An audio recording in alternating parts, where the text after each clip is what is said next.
Welcome back, fellow armchair generals. This is Gamer 1745, and the war goes well. I'm enjoying this playthrough. Well, we lost 2 submarines. We sunk 5 convoys there, and down here we sunk a convoy.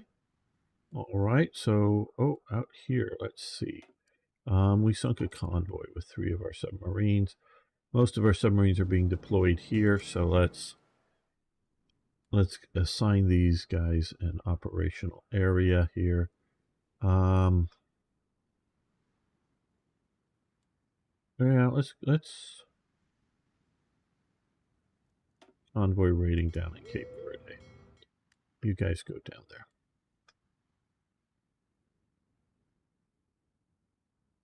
I don't know why it's sending supplies out through here, even though I'm telling you not to. Okay.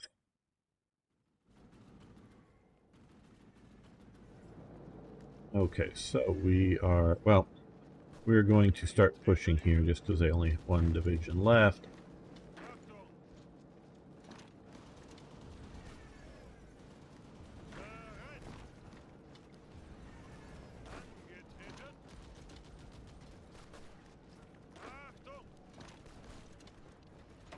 So there.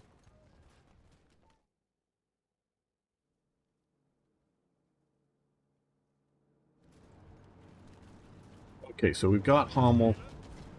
We can move up to here. These guys can move into there. They're coming that way. These guys can push straight south.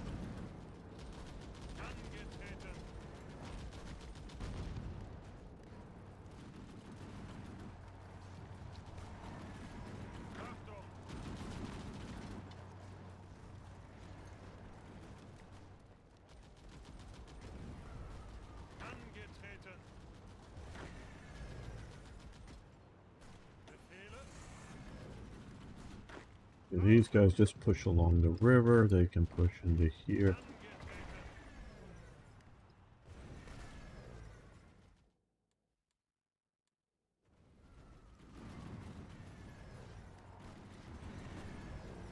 Okay, good. And no, we're going to attack there.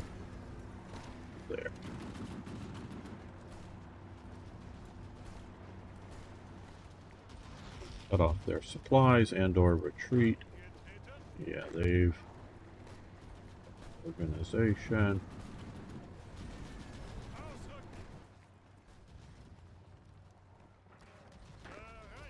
They keep moving forward.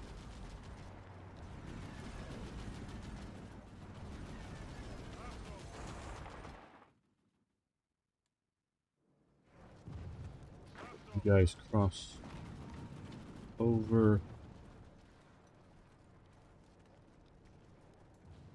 Hey, Frog Eyes. Still use battle plans and do micro. Yeah, I know. 12 has not tested this, but in theory. And I know I can set up battle plans and then cancel them and still have certain bonuses.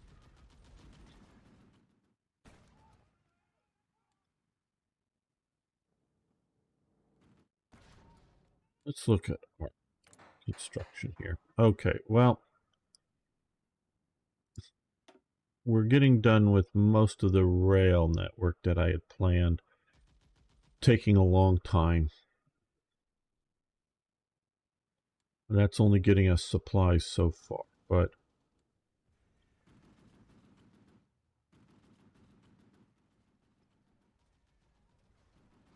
I do want to expand factory production and other things as well. But I do want to look here.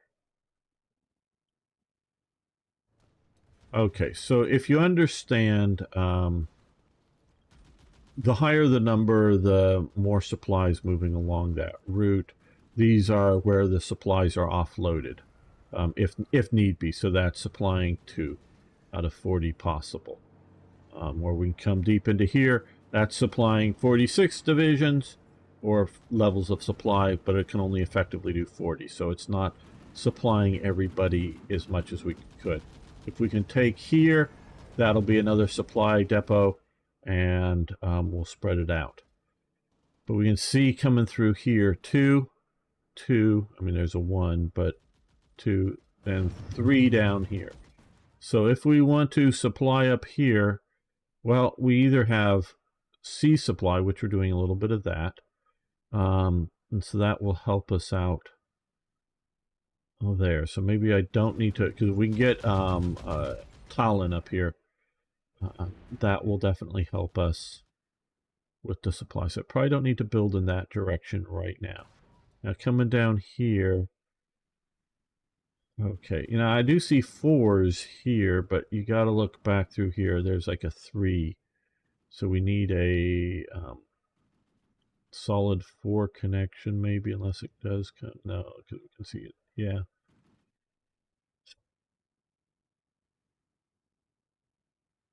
I don't know. Now these other things will repair themselves without direct production, but it's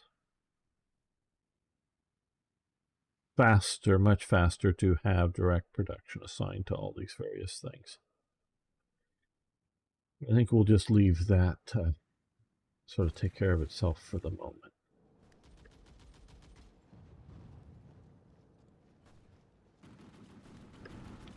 Okay, let's sort of head north with you guys. Because, yeah, we do sort of want to push in towards Moscow.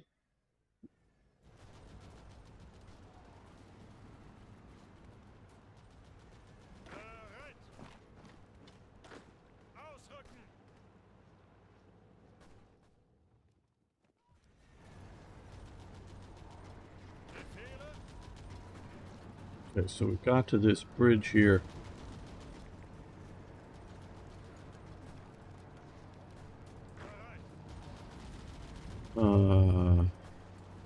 Okay, you guys cross the river, and you guys cross the river there. That way we might be able to trap a lot of these divisions here.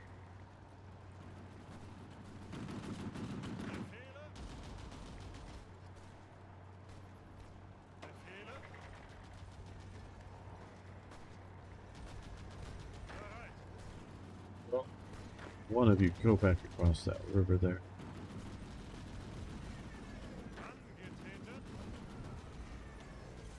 You stop supporting attack that's ended.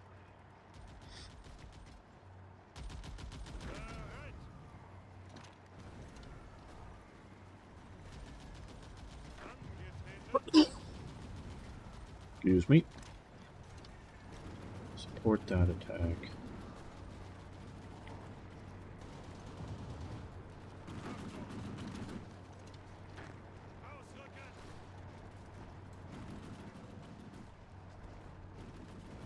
But they've withdrawn from here. So you go north. You guys are coming there anyway, so yes, you guys go north too.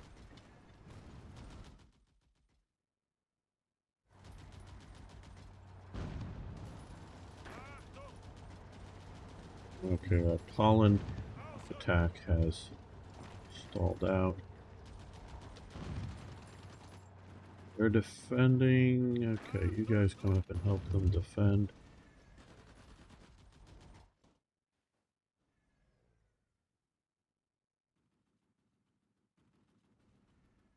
Okay, Singh. Yes, see you tomorrow. Have a good evening.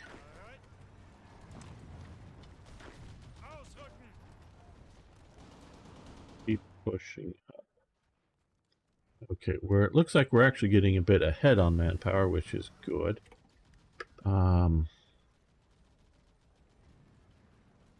Good.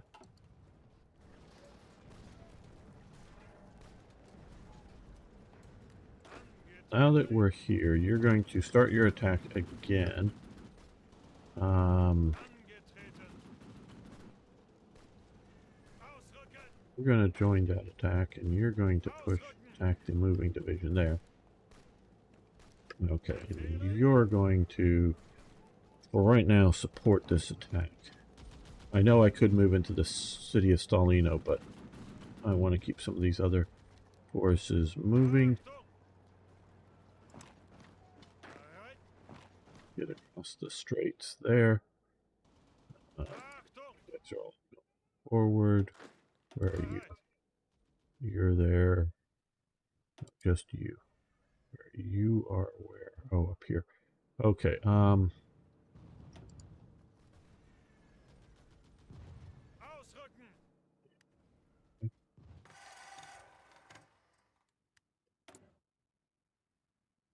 Paying attention to what happened here. Okay, so we can increase some of our factory elements, antibiotics, which will help monthly population. Yeah, 40.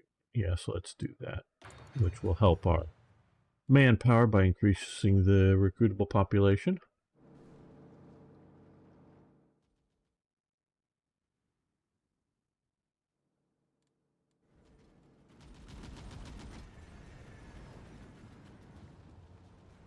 These guys are, well, fairly successful, so we'll let them reorganize themselves a bit more.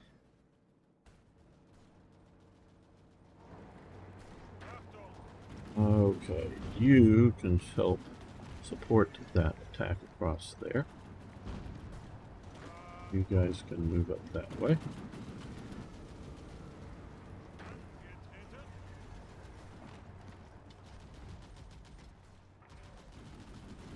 Yeah, I can capture, or yeah, capture all 8 of those divisions or more. Yeah, that would be great. Okay, well, now that these 2 divisions are here, let's move out right along the edge there, and you can actually move to there, I think.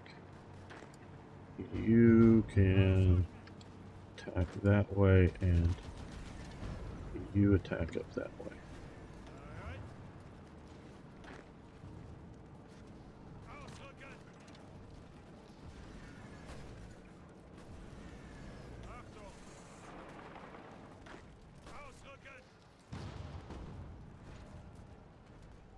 Yes, keep moving, keep moving. Everybody keep moving. You come down this way. You come down that way, and you come out along the plains like this and go to Kharkov.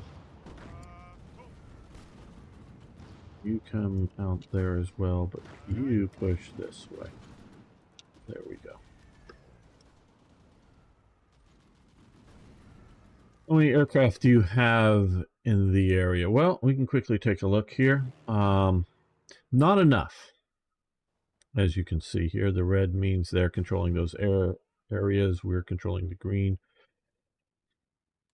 We do have, I think, some fighter reserve. 87. So what I think we're going to see about doing here is see about reducing the bombing over the road. Let's come with this. Now let's look for a bigger airbase here. Here we go. I know it's just we're going to put in 50 fighters, but they'll drag in a few of these other formation or other types, I think. And you come up over here with air interception primarily. Try to make it more expensive to bomb us. So not enough. And we can look at production. Okay, well now that I guess it's fully come in, we do have an excess of air capacity factories. I like what they've done. In that this has become a resource. So different levels, because here we have one factory for building flying boats, and it needs 6 air production capacity. I like that. I really do.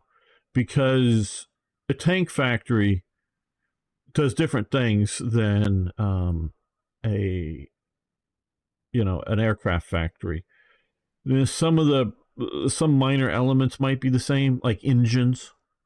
Might be the same, not necessarily the same engine, but the same manufacturing capacity. So there is overlap for sure, but so much of it is different that it's not the same. Oh, and of course, like radios can literally be the same or such similarity, or they can be also different too, obviously, that everything, so some of the stuff, but obviously we're producing radio equipment here. So yeah, I like the way that this is done. Need them for attacking against Russia. Yeah, I know. I'm letting these guys heal up here in that I'm not flying my bombers. I'm just flying my fighters to contest the air zones is basically what I'm doing. It would be helpful.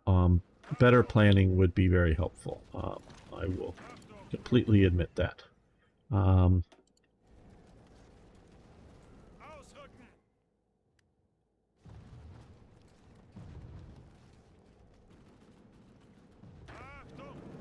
Well, let's attack into there. So we're trying to keep these guys from being cut off down here. So let's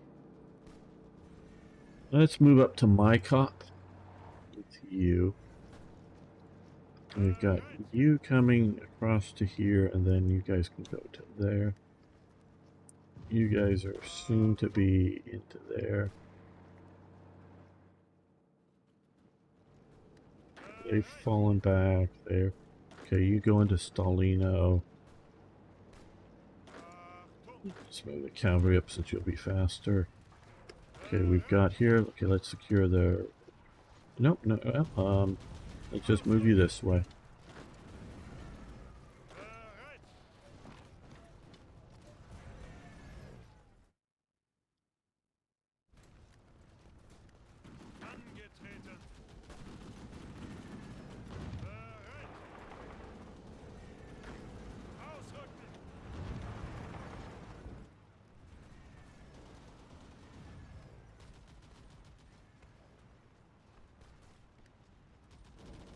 There. Attack. North. You attack south. So it's a nice pincer movement. I still want to get across the river there.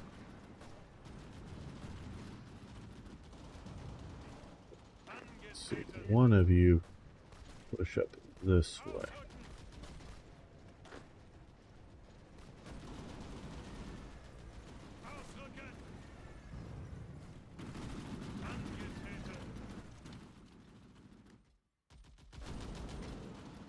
We are getting, if you notice here, these are Italian bombers, so we are getting some support from Italy here, it looks like, in some of our operations, which is nice.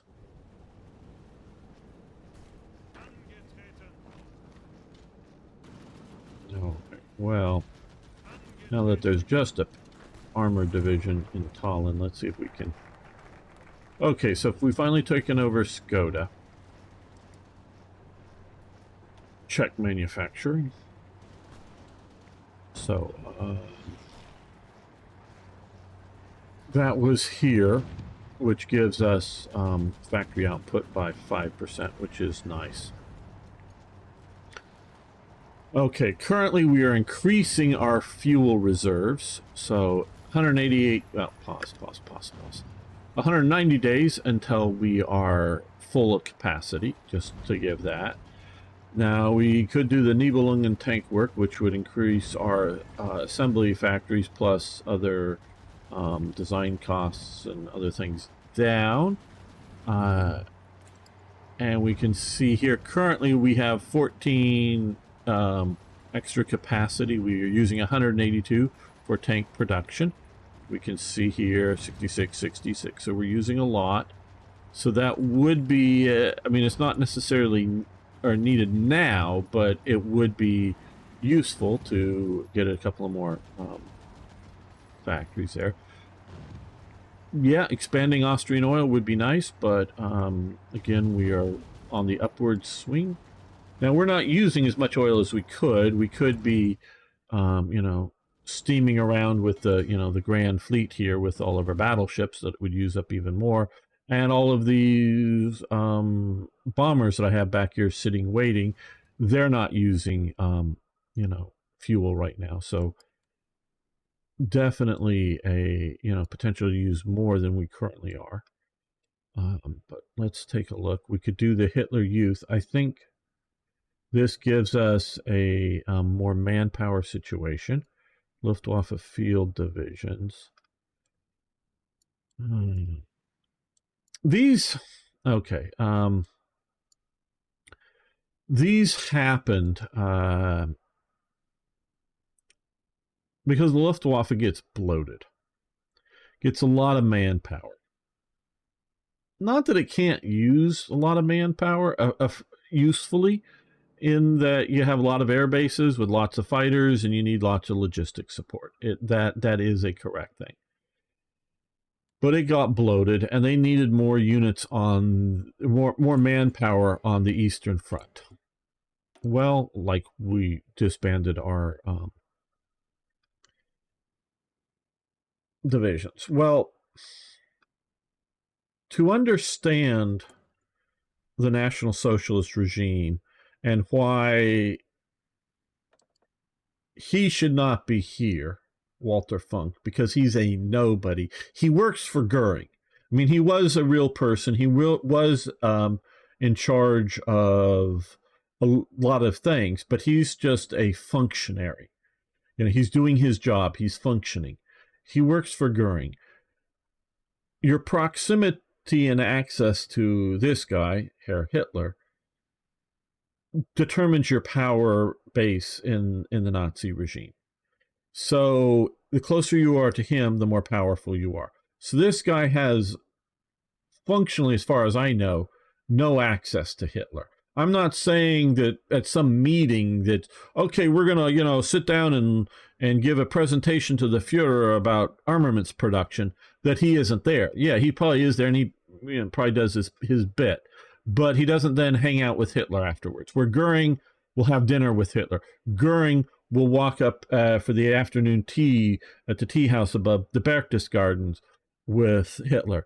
Goering will at the Wolf's Lair, in East Prussia, where Hitler's managing a lot of the war. Goering has his own live-in bunker, a housing bunker situation there with his own staff there, so he can show up, whenever he wants to.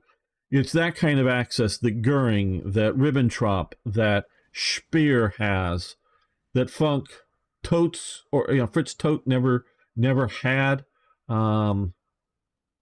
He is somebody much more than, because he does end up being in charge of organization Todt. So he is a much bigger thing, but he is not a Speer, who is a personal friend of Hitler, that ends up taking over as armaments minister once Todt dies. So you need to understand that to understand how the National Socialist regime works. Proximity and access to Hitler is really key to any of the power struggles within this. And Hitler likes power struggles. Hitler likes the idea of different individuals or agencies competing with each other. And I think that's the key to Hitler's psyche. It's not so much a divide and rule or divide and conquer. It is to have multiple organizations doing similar things. It is having Organization Todt and the Reichsarbeitsdienst, the RAD, both doing somewhat different but overlapping labor uses in the Reich.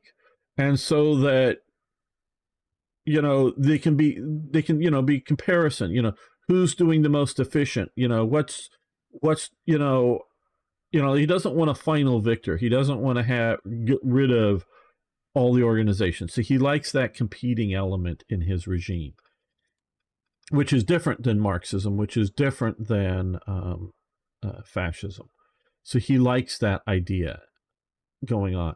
Well, Goering realizes that they need the manpower at the front. Goering realizes that he's going to lose this fight because they need it. So instead of losing the fight, he changes the situation and goes, well, hey, well, let's just have Luftwaffe divisions out there to keep control. Now, this is different than the paratroopers. This is different than the Hermann Goering division. These are undertrained and over-equipped units. And I say that because one of the they put at least one of these divisions into the field in an area, and you assign them part of the front, and then the Soviets do some attack, and they basically run away. I don't mean so much flee as in, oh shit, the enemy's here, run, run, run. It's more like you got Luftwaffe ground officers commanding this. So you have an officer corps who is, as far as I can tell, a rather good and decent officer corps. They are a National Socialist organization where the Army really isn't, the Navy really isn't. I mean, it's being National Socialized as time goes on, but the Luftwaffe is created under the National Socialist, and it is when I'm saying it's a Nazi organization, like the SS, like the SA. It is a political organization at its core, as opposed to a theoretical neutral agency. It is a politicized agency at its core. But again, and I'm not an expert on the Luftwaffe, and I've read some books on it covering some of the stuff, but not an expert. It's a competent organization. So these officers are competent people. And most of the Luftwaffe personnel, either through the Hitler Youth or later through the RAD, have been trained to shoot a rifle. How to throw a grenade. Whether they've thrown a real grenade or a practice grenade. That was part of the RAD and Hitler Youth training done by the SA. They were the trainers for the organizations. They had lots of veterans in that organization. And they've done, route marches, field exercise on, map, going out in the countryside, reading maps and hopefully not getting too lost, and, bivouacking, camping going camping expeditions in the Hitler Youth and the RAD, and maybe a bit in early Luftwaffe, military training. But that and some of these elements, definitely, some of them, definitely have minor ground force training, because I say that minor ground force in that they're the security element for an air base that is set up, in areas of, where you might have partisans or, sometimes rather forward air bases that might get a minor counterattack on it. So yeah, they've got guys that know how to shoot guns and guys who know how to, be, military men, but they're not ground officers. They're not trained as ground officers. They're not experienced as ground officers. You got equivalents of captains and majors and generals who have never been in the Army. So a few have, famously.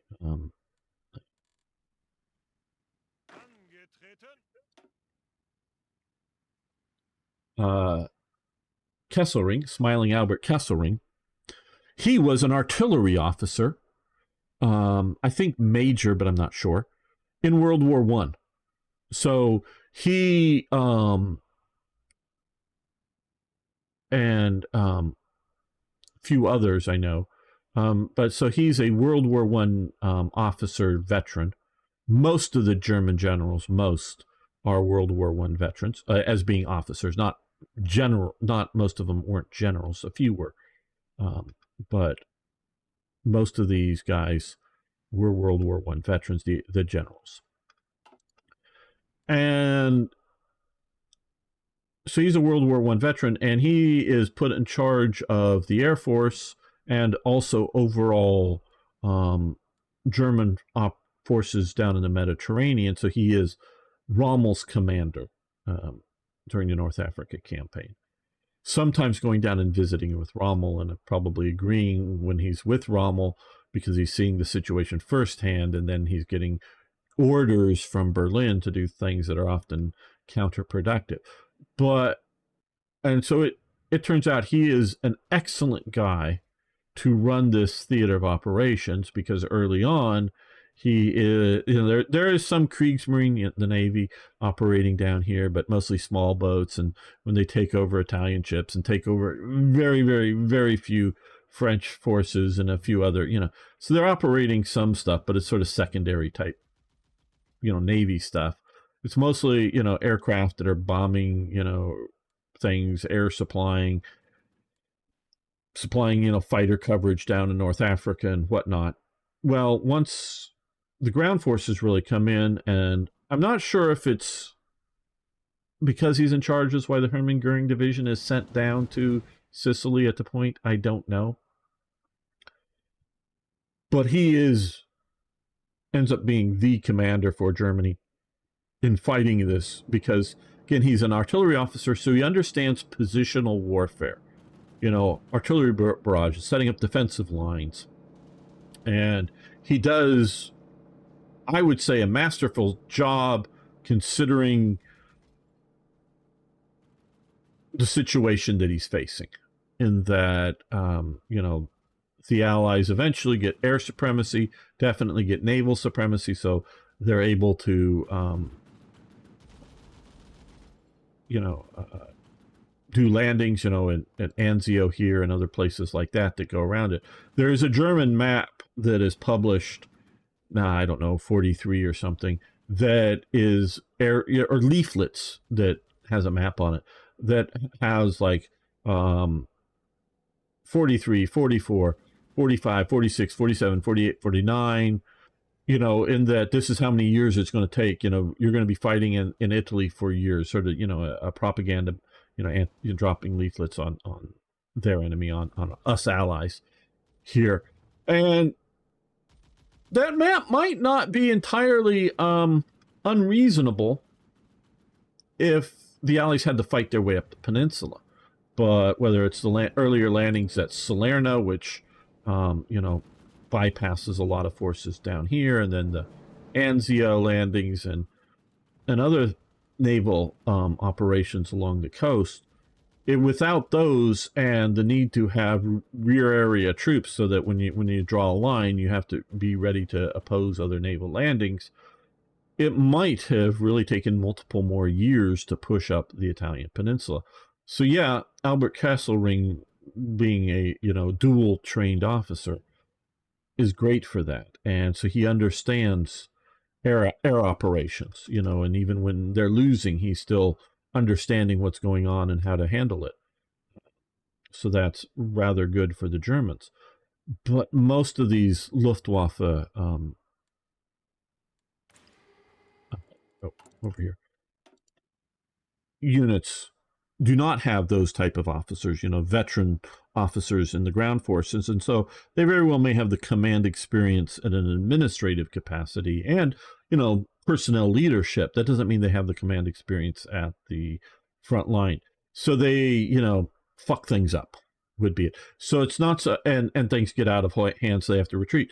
So in one case, and I think I read this in, Tigers in the Mud, Otto Carius's autobiography, he writes it, that for a while, whenever they were hearing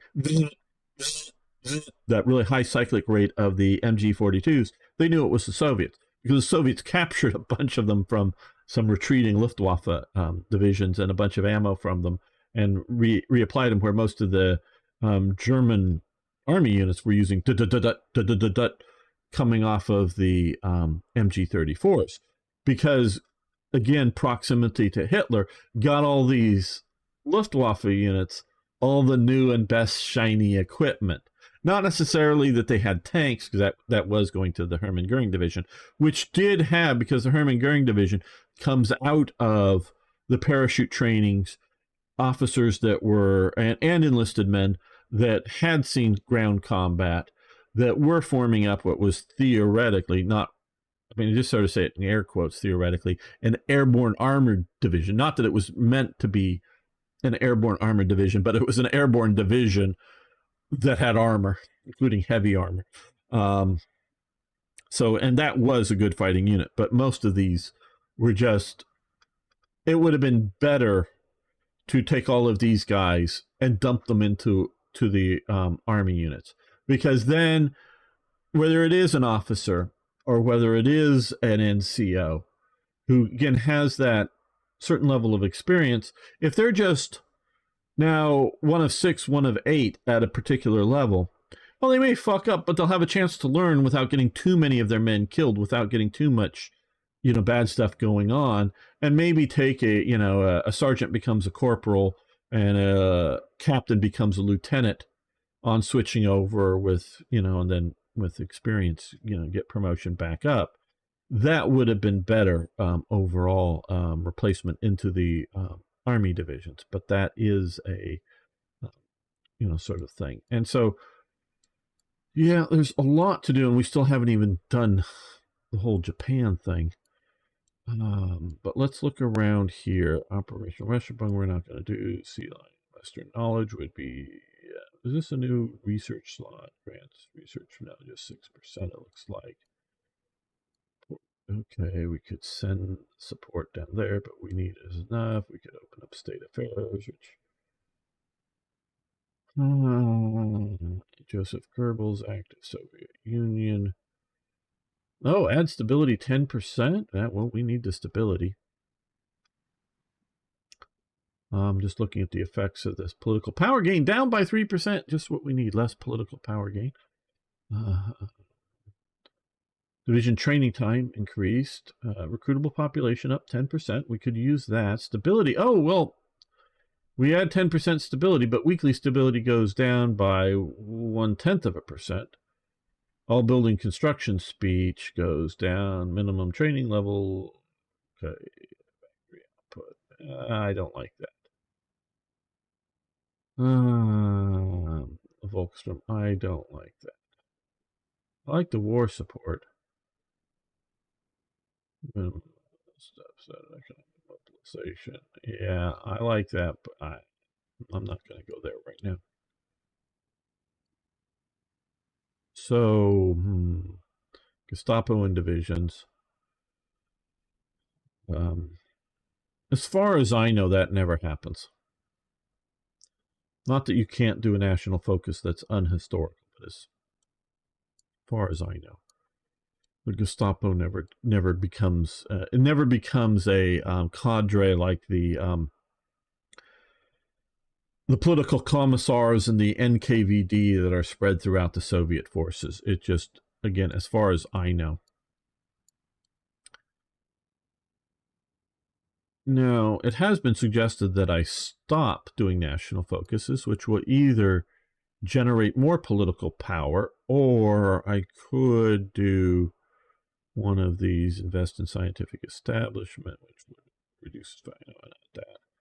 Invest in healthcare, weekly manpower, weekly stability. We could do that. Construction, repair, okay, so if we did this, factory repair speed, passive industrial repair. Again, these here are the civilian factories coming out of consumer goods, which will probably go down in time, but or with the coming of this war. See, minimum consumer factory goods 15%. We're at 20%, so it'd be 5%.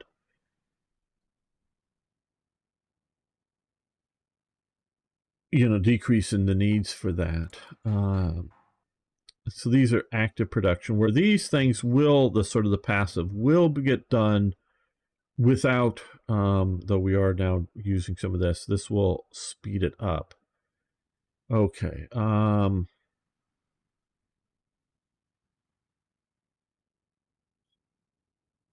Okay, airbase, no. Naval dockyards, that would be good. And the research center. It's looking okay. So most of the factory. So this is pretty good. I'm sort of going to let this to plow through this faster. Yeah.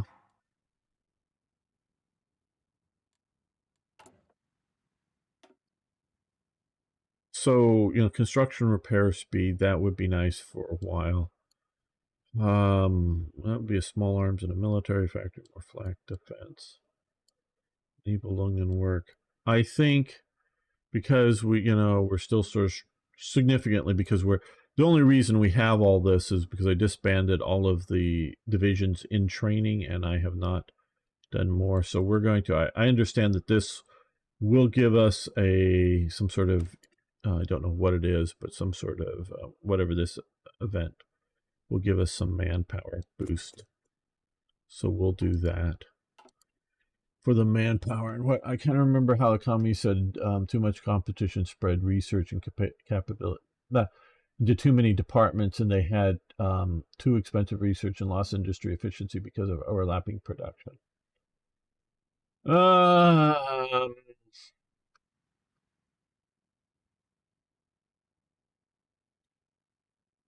Well, there's a saying, there's nothing more permanent than a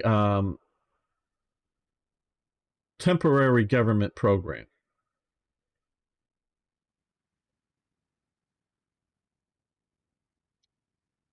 And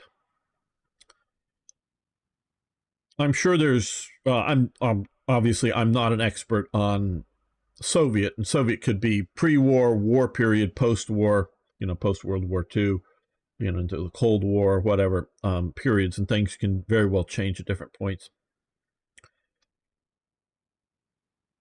If you have 10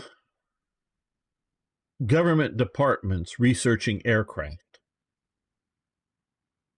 not like 10 different, one doing fighters and one doing fighter bombers and one doing light bombers, heavy bombers, medium bombers, transports, naval this, naval that, we could break it up to the 10 different. Oh, well, then that all makes sense because, a naval fighter aircraft, you need a department that does that. You need a, flying boat research department, but overlapping multiple huge things, 10 different departments that you're splitting them all up. And they very well may be competing with each other, so not communicating with each other. So research and development facts aren't necessarily spread around.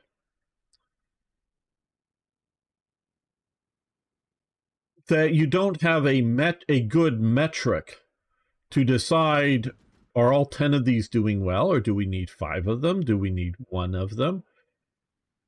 So you have too many, or sticking them all that personnel into one aircraft development, research, not just guys on drawing boards, drawing out new things, but you got to be researching in wind tunnels and making prototypes and flying prototype, so you got all kinds of practical manufacturing as well as theoretical work and things in between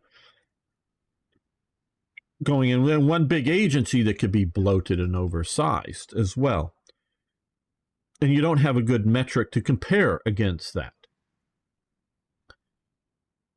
And so I could see, particularly from a Soviet perspective, that these are just government programs. So too many,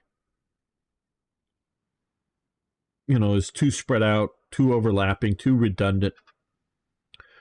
Where if you have a market situation in which there's competition and there is the ability to fail, and we're definitely seeing, I would say, in the West nowadays, and it's partially the complication of modern aircraft. You're getting down to just a few aircraft manufacturers. And you have things like Eurofighter, whatever, that are developed out of Germany and France today. And I'm not following the details of all of that. And you're still having some British aircraft industry, and you got the American, and you have just a few, that a lot of these are big conglomerates now that have been bought up and whatnot. But again, some of that is very justified on how complicated an F-35 fighter is to design, develop, produce, and whatnot. So you really probably can't effectively have 10 different companies in the U.S. competing at that scale to build, all the F-30 versions of of aircraft and prototype and test them. So yeah, a narrowing down is probably a good idea, but going down to too few does not give, without that sort of, competitive edge, without that need to compete, build a better product. Well, you don't know if you're building what is your product compared to the other guy's product, the Russian product, the Chinese product, and you won't know until it's tested. So somebody has to go to war and shoot at each other to test this thing. So until you go to war, you don't know if your product is how effective it's going to be. And it's too late once the war starts. Yeah, we can look at World War II, and there was a lot of development. But as more modern things happen, the development lead time takes longer to do something and get it into production and develop. The war would be over potentially, or it's so ground down into hitting each other over the head with clubs at that point. But so you don't know what it's going to be. And now you can have spies and stats, and you can try to figure it out. And we can play it out in War Thunder or some other computer game, but you still really don't know. And this is what is happening. Like I was talking earlier with the sort of what Spain was, in which you had Soviet aircraft flown by Soviet pilots flying against either Italian aircraft with Italian pilots or German aircraft with German pilots over Spain shooting at each other, and like with the especially their first early half or whatever, the main German bomber, let's go to general so I can illustrate this. And I think they even have it here as a bomber, is this thing. This is the main German bomber, the Ju-52. Now, do they have the Ju-52 as a bomber? Now, it's the same airframe. They just, cut holes in the bottom, and instead of seats, where, people would sit, they, have bombs stuck in the thing. And so it's a dedicated bomber. I mean, it's the same aircraft, and you could convert. It's not like you do it in an hour or a day or even a week. It's, cutting up the aircraft and turning it into a dedicated bomber. But that was, I think that's the plane that does the Guernica bombings in Spain, and as well as others, but that's it. They did later on get some of the earlier, I think it's 111s or, Heinkel 111s or something. So they get some of that stuff going too. But, this is, how good of a aircraft is this? And, you can maybe sort of kind of see it that a lot of them, even the transports, have a little machine gun position here. How well is it air defended, from fighters coming in, what levels? So they're getting experience. They're getting real world practical experience there. Well, that's what's happening right now, in essence, in Ukraine. So having a competition, so you're going, hey, we got a better fighter than one company over another company, and competing against each other has a competitive element that, even though you may or may not be competing against, say, the modern Chinese production, well, we may be 3 or 4 generations ahead of them, and we end up spending billions of dollars on a new fighter. We don't need to. We could keep building the old fighters and have more of them, and for the same price, and have more fighters for the same price, up and maintained and ready to go, and it's more effective. And you need to take out more targets because it's so good. It's just going to clear the older version 10 is going to clear the skies and hit all the targets that you need to hit. You don't need version 12 at 3 times the price per aircraft. But maybe they got version 13 that will take yours down. So you don't necessarily know what you're competing against, but at least you're competing and developing. So we may find that all of our, F-35s or whatever, I don't follow the latest aircraft, as you can tell, are going to clear the skies if we ever go to, like defending Taiwan and shooting down all their aircraft. We just may be a turkey shoot, or maybe it isn't. I don't know, and we won't know until We may have very good guesses, but we won't really know until we get in it and whatnot. So having no competition is as bad as having too much diversity. And if it's centrally, if it's a government organization, which all major industry in the Soviet Union was essentially government industry, they found very early on that they had to allow, shall we say, small business to operate in a highly regulated environment, because central planning, central organization, just too many people were going to starve, literally. So whether it was small farms or small bakeries or whatever the hell, they were allowed to exist under the Soviet Union. So pseudo private property type things did happen to my understanding. I mean, very early on, and whether it was under Lenin or Stalin or something, very early, I think it was under Lenin, they tried to get rid of even all money. And that just completely fails. And so they can never fully get away from quote unquote capitalism throughout their whole history. But if it's a big thing, it is a big organization. It is government, and you don't necessarily have. And again, it's sort of like the and it's a different dynamic, I'm sure, but it's sort of like the earlier thing I was talking about with Hitler dynamic. The closer you are to Hitler, the power is. So if your political, the MiG or the Tupolev or whatever big design bureaus and production facilities, if your boss is connected well enough within the Soviet system, even if your actual product is failing, you still succeed. Meaning you don't go out of business. You keep employing all of these people.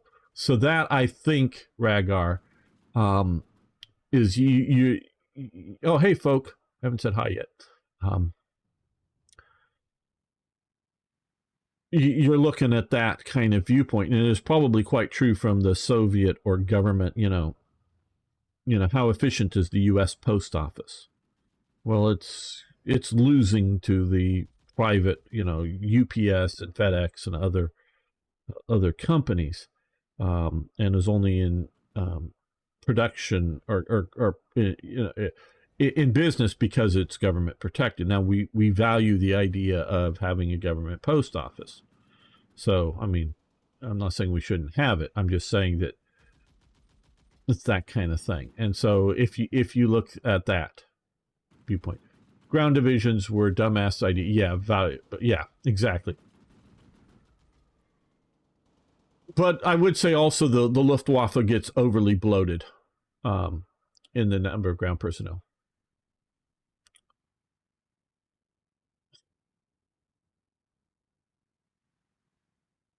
I would not say it kills German research. I'm going through the Ragars and killed the German research in World War II. German research is pretty damn good. I think what kills German research more than anything else is these guys, the guys at the top. I just watched a YouTube, video, less than 30 minutes. I don't know if you want to call it a short or not, but I mean, not like a 30-second short, but, a shortish video. And looking at some of the German radars and whatnot.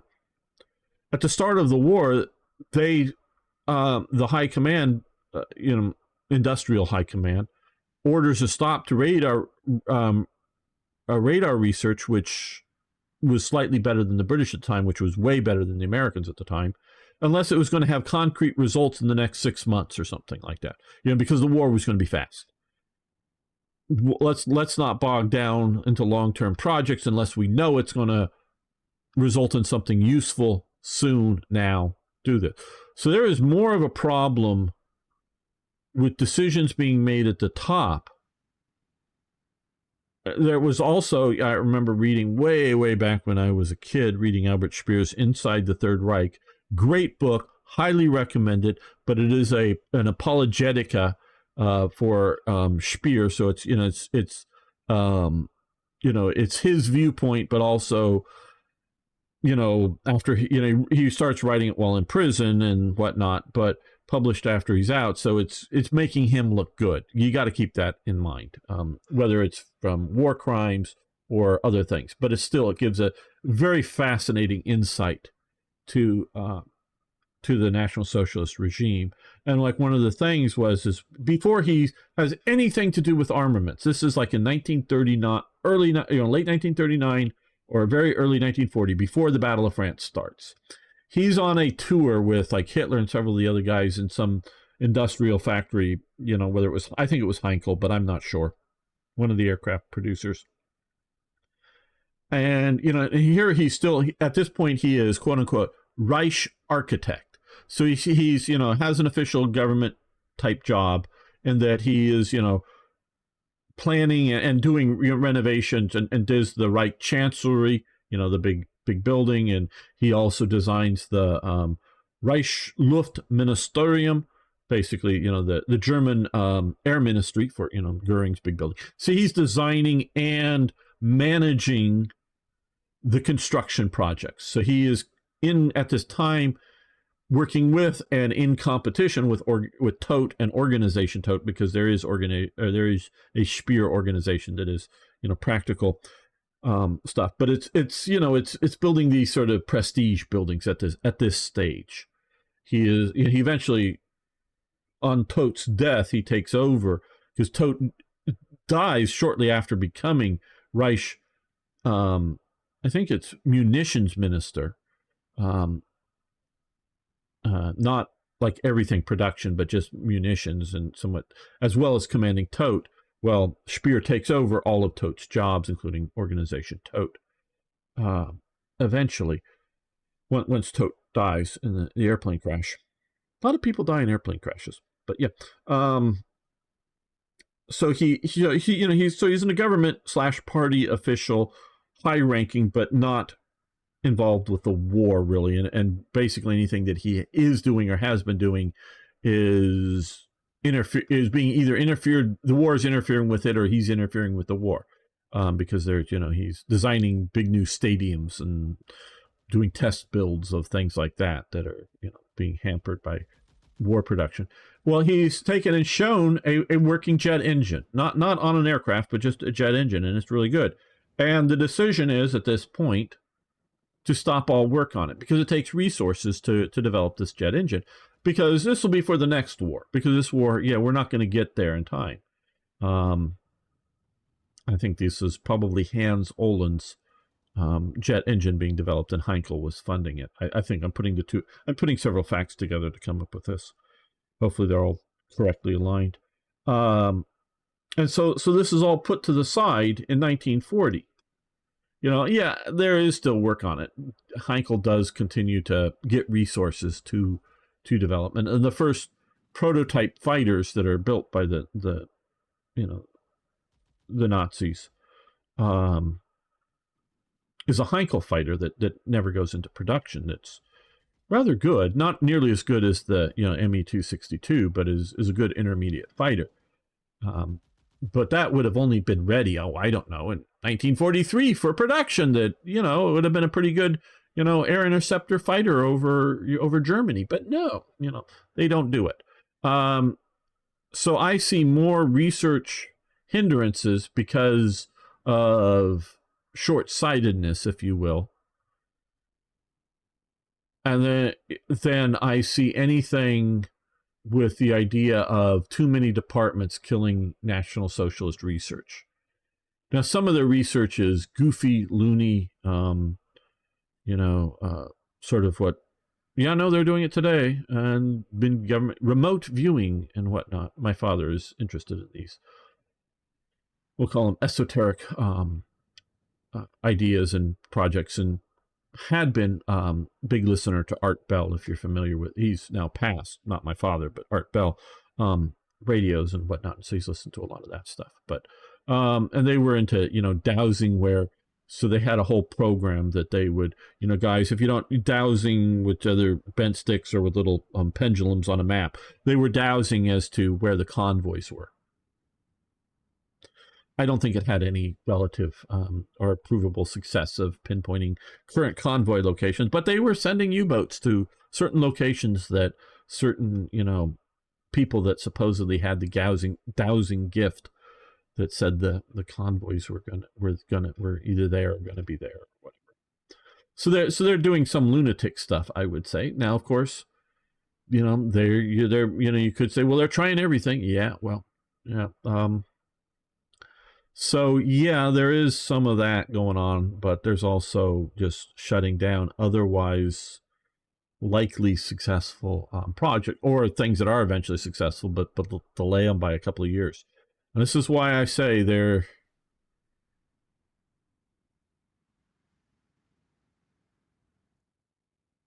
until it is demonstrated that the Germans cannot throw us out after D-Day landing. Until that point, it's far from a foregone conclusion that the Germans are going to lose. Now, of course, to get to this point that the Allies can land and the Germans can't, that decision, which was obviously June 6th, 1944, but it's really, February or May 43, the conditions already set that by that point the Allies are going to be strong enough and there's nothing they can do. So that by 1943, Germany's lost the war. Everybody, the Germans, the Allies, don't yet know this, because you don't know the future and the production of these aircraft that might have changed things. Things might have gone differently. So yeah, by 43, the situation is such that the war is already lost, in my opinion. But it's not apparent. It's apparent when they can't throw them, when they do everything that they possibly can, and they can't throw them out here. And once that breakout happens by Patton, and he's swiping down this way, heading out this way, and I think it was Patton that was moving towards Paris and is told to stop, so that de Gaulle's Free French Division can be like the first division into Paris. I think that's the case. But by that point, so by the end of June 1944, it should be apparent to everyone, no matter, unless which obviously they don't have, unless they had the ability to spam out a bunch of nuclear bombs and blow up, all the major cities in Britain, and just, drop them all over, where the fighting is, and blow up all the American and British divisions, and blow up the British divisions down here, and maybe put them on, well, I don't know. You could do a submarine and put it on put it out here and launch it off of just a bomb floating off of a submarine. The submarine can go, maybe go away, maybe get out away from it. And then, yeah, you could do a thing that would, an underwater nuclear bomb that you would drop off of a submarine. It would have some sort of timer, whether a clock timer or just salt water eroding through something, that then, like a week later, it would float to the surface.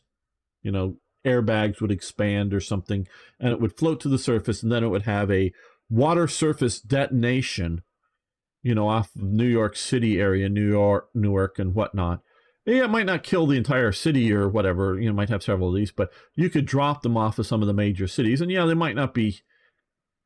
wouldn't be as devastating. I mean, I'm not saying it wouldn't be devastating, but it wouldn't be as devastating as the air bomb over Hiroshima or Nagasaki, the air explosion. So, but it would be bad enough. Don't underestimate this. And they might not have been able to get up to Chesapeake, because that may have been monitored too much, but they could hit a bunch of these other places well enough that you could do a submarine sort of semi-nuclear bomb to take out the city. Yeah. And get the, hey, Felipe, how you doing? And get the submarine safely away without being a suicide mission. Because I think the submarines could get, if you're not having to get near a convoy that's well,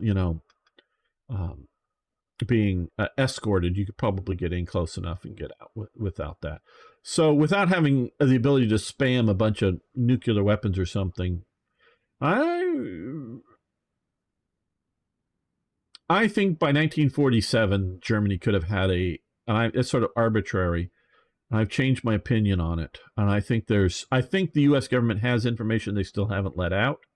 I think, well, I'm sure on some topics on World War II, but I've changed my opinion on the level or closeness to Germany. But I don't think they were close to having a bomb, as in like months away. But prototype bombs, maybe 1947, if they weren't, being all bombed to hell and had the ability to continue to, do it. So they were on the path, definitely on the path, but hadn't quite got there yet. So, but by the end of June 1944, no matter how many V2 rockets, no matter how many Me-262s, they just weren't going to have enough fuel or enough whatever resources to win that war. It was lost.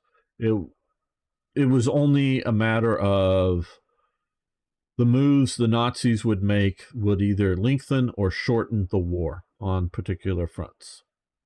And that's the only real decisions at that point, in my opinion. This is very much, and I still pay attention to stuff, but very much lessened my interest in late war stuff as I've come to the conclusions here.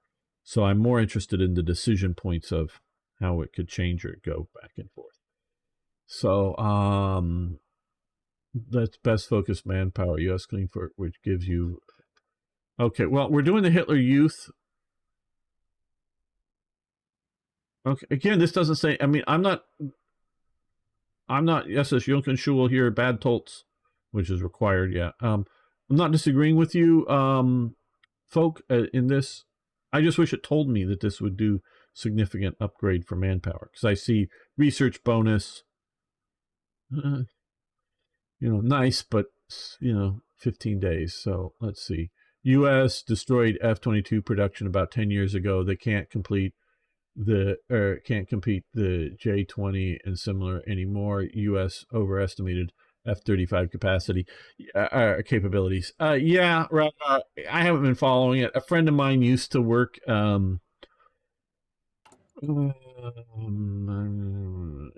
he was in charge of security for one of the fighter production. So I mean, I was not given any inside technical details, but overall, what was going on, he was keeping me informed during some of that stuff of 10 years or so ago, and I really haven't been following it since. Just the overall kind of information. But yeah, Japanese tanks as hell. Well, okay, yeah, they suck. But they do all right for Japan. But we're going to end the episode here. I want to thank you all very much for hanging out with me. See you next time for more hearts of